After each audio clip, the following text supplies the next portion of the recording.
recognize Mr. Murphy, Dr. Murphy, for 5 minutes. Thank you, Mr. Chairman. I appreciate y'all coming today. I've had some interesting reading this morning. I had not read the President's executive order, and you know, guys, I just can't help think if we want clear and we want free and fair elections and everybody to vote who legally vote, how much mail-in voting was pushed. I remember patients telling me so many times that on different occasions they would receive 5 or 6 ballots in the mail from their neighbors or from somebody else. And we were in testimony a few weeks ago. One of the gentlemen noted that Secretary of State of Michigan did not want to remove 25,000 dead people on a roll. To push out mail-in voting, I think it's great for our folks that can't get out, but to push it out, I see no other method that is so ripe for the potential of fraud than mail-in voting. I have to make that comment. I know my Democratic colleagues see very much differently, and the President sure is pushing that. But you know, it just seems like an absolute recipe for attempted fraud in that manner. So, Ms. McCormick, I'm very interested. You know, everybody's talking about cybersecurity. Can you give me an example of what's being done and what we found in the past as attempts to infiltrate our election process? Thank you for the question, Dr. Murphy. We had found, CISA had found in 2016 election that some nation-state actors had tried to utilize online voter registration systems and other election supporting technology to intrude into the election system.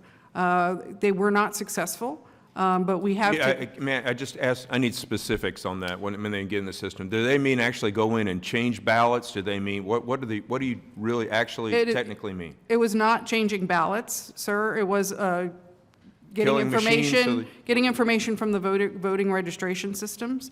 We don't have the details of that. That is something you would have to ask CISA about. They have not shared that information, nor has the FBI with us.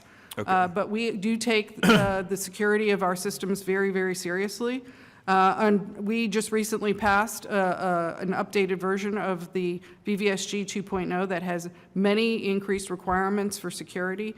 And I can give you some of those. All right, well, let me just continue. Thank you. Okay. You know, with the great Russian hoax that one of our colleagues persisted with a lot of the, one of the former president candidates, I don't think we have to hopefully worry too much about Russia. I think China is right now our greatest enemy, and I fear for what they would do. We have a president that's very pro-China, and I'm very fearful in that regard.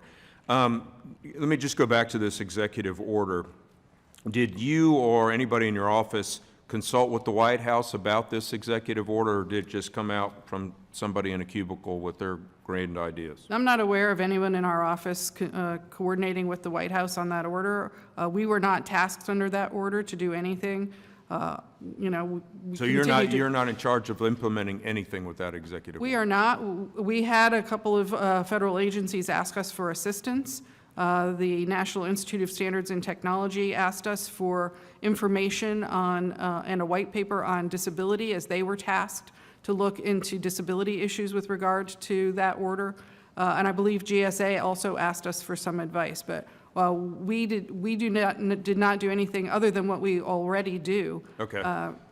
To reply to that order. All right, thank you. You know, there's been a lot of dark money or whatever, a lot of political influence from people who have a lot of money in this country. Mr. Hovland, can you expound upon your support? You had voiced support for Mark Zuckerberg's private funding of election administration. Why do you think he has the great, just since he's one of the richest men in the world, why he should be determining our election outcomes? Thank you for the question, Congressman. I don't believe that he has had any determination in the outcomes, and what I testified to House Appropriations in 2021 was that I thought it was unfortunate that our election officials had to be dependent on the charity of billionaires, that I feel that it is a failure of government to not provide adequate funding for elections. I think philanthropic dollars have gone to do a lot of great things, but as far as funding elections, I think that is a responsibility of government.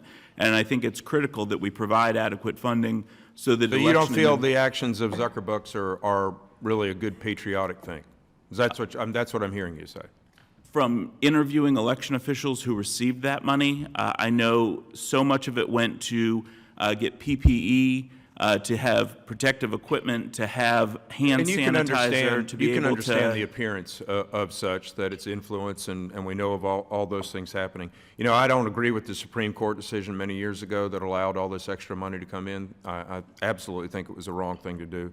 We just want free and fair elections across this country. Thank you, Mr. Chairman. I'll yield back. Gentleman yields back. I seek unanimous consent to insert the Inspector General's management advisory previously referenced. Without objection, so ordered.